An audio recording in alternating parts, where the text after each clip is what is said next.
Sam, we've talked about the optimism in the United States. We haven't talked about some of the pessimism south of the border that extends through Mexico and beyond much of Latin America, for that matter. What is your view on LATAM right now?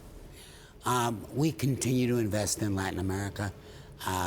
We continue to have a very positive attitude toward Latin America, where we like the fact that the competitive landscape has shrunk.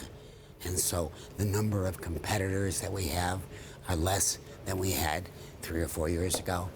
I'm particularly supportive of Brazil. Brazil has scale. Brazil is self-sufficient in water, energy, food, a pretty educated population. And most important of all, they're going through hell right now. I like to invest in places that are moving out of hell into purgatory. Well, let's talk about where. We've talked about energy here in the United States. If you want to invest into hell in Brazil, where? I'm not an energy investor in Brazil. I'm a food investor in Brazil. I'm an infrastructure investor in Brazil. And that's where I think the prospects are. The game in Brazil and energy is, frankly, too big and too much of a world play at this point. So talk about somebody who's been in hell. Mexico. Yes. Are you interested in Mexico? They certainly have been in hell. Can they come out? Number one, I don't think they've been in hell. Number two, we are major investors in Mexico.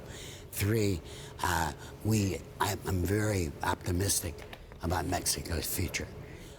Despite all of this Trump business, the reality is Mexico has made enormous progress. They've been massively benefited by NAFTA.